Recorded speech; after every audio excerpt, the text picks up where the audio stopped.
Augmente en nous la foi. C'est la demande des apôtres à notre Seigneur Jésus-Christ. La réponse du Seigneur a été « is no good ».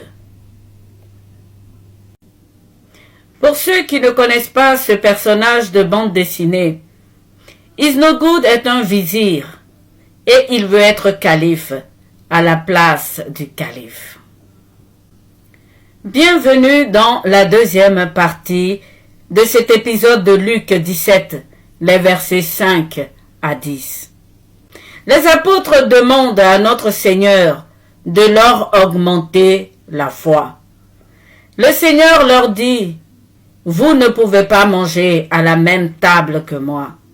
Vous ne devez pas mettre la main dans le même plat que moi. » Qu'est-ce que donc le Seigneur a perçu de leur demande? Frères et sœurs, nous sommes en Luc 17.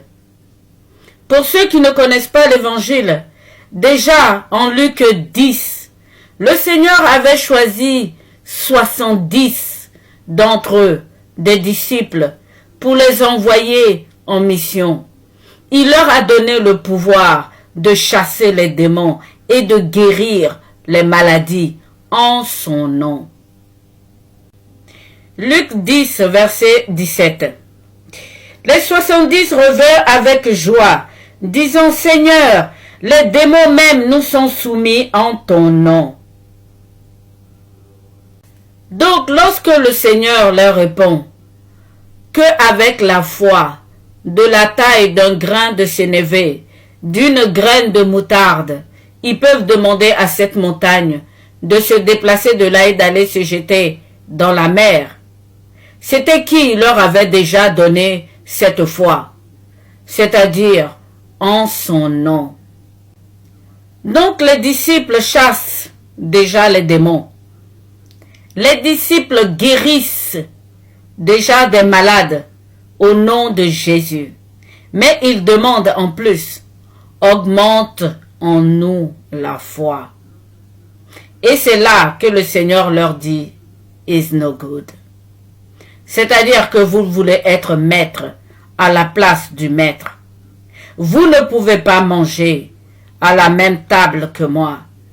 Je mange d'abord et ensuite vous mangez après.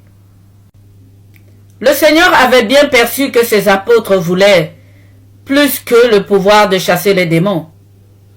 Il avait bien compris que ses apôtres voulaient plus que guérir les malades. Ils voulaient certainement la gloire et la louange. Mais le Seigneur leur dit, pas maintenant. Moi, je mange d'abord. Moi, je bois d'abord. Et ensuite, vous mangerez et vous boirez à votre tour. Et c'est exactement ce qui s'est passé. Il a bu la coupe. Il a pris sa passion douloureuse. Et ensuite, il a envoyé le Saint-Esprit pour que ses apôtres puissent manger et boire à leur tour. La parole déclare que le Seigneur qui était riche s'est appauvri pour que nous soyons riches de sa pauvreté. Demandez à notre Seigneur Jésus la louange et la gloire alors que lui-même il s'est fait pauvre. Il s'est fait l'un d'entre nous. C'est être is no good. Quelle est donc la signification de cet enseignement de notre Seigneur Jésus-Christ pour notre temps? Quels sont donc les serviteurs du Christ aujourd'hui que vous avez? Est-ce que ce sont des vizirs qui veulent être à la place du calife?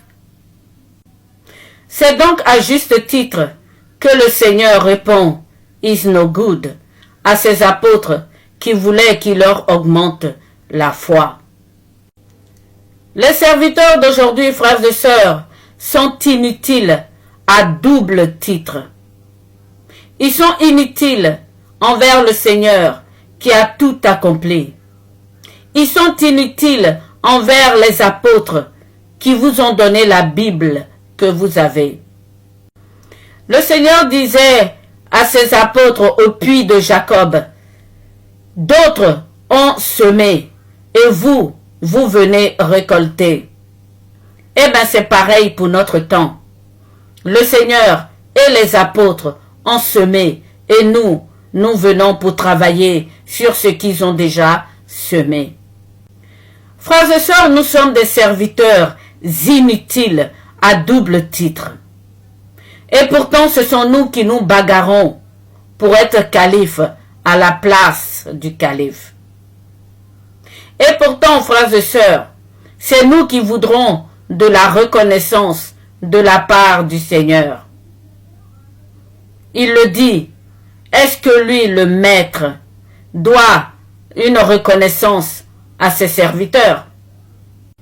La plupart des serviteurs d'aujourd'hui, comme je le disais dans la première partie, mettent le doigt dans le même plat que le Seigneur. Ils se font appeler maîtres. La plupart des serviteurs aujourd'hui, comme je le disais dans la première partie, mangent à la même table que le Seigneur. Ils se font appeler père, mère, maman, papa.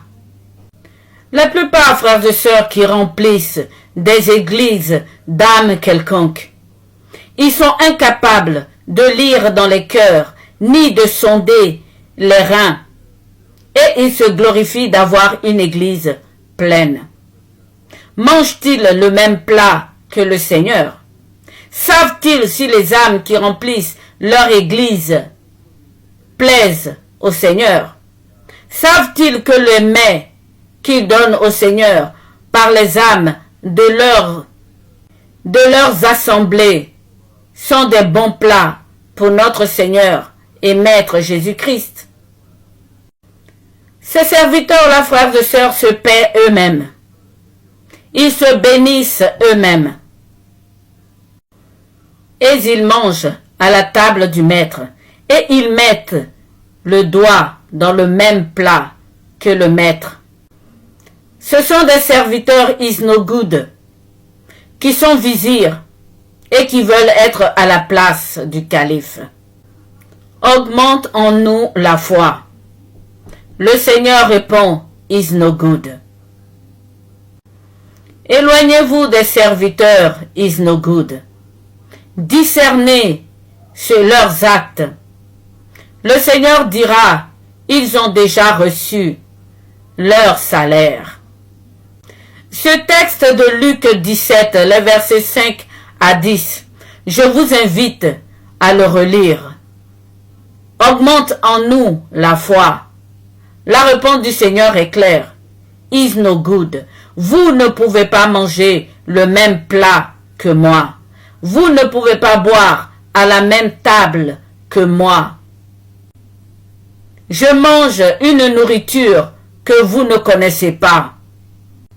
D'autres ont déjà semé et vous venez pour cultiver ce qu'ils ont semé.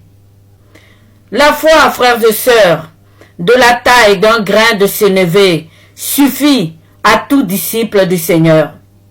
Au nom de Jésus, vous pouvez chasser les démons. Au nom de Jésus, vous pouvez guérir les malades. Les âmes appartiennent au Christ. L'Église appartient à Jésus.